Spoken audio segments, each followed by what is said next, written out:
Kabalo pa mo nga, ang alliances can be formed in a three-way, or it could be because of common values, common enemy, and common interests. So, man makita nato sa Western country, America, nga most of the time naga-band yun sila, nag-aalay sila because they have common values, and that is the values of democracy, values of human rights, and whatsoever.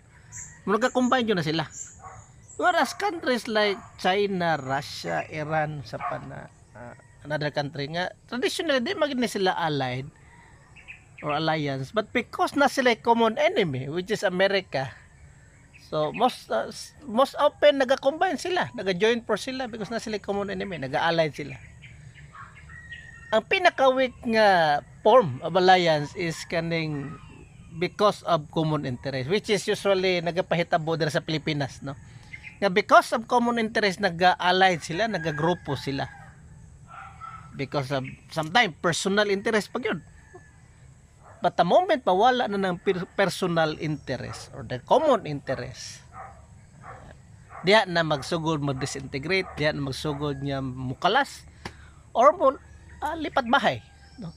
Mo na itabo ato na realm of politics and in different organization niya, pag wala na serve sa ilang gisudlan kung unsay ang ilang interest, then na sila magstay. So mo na nga wala usually digyo magdugay ang mga alliances dira or grupo ginatawag. Now you know.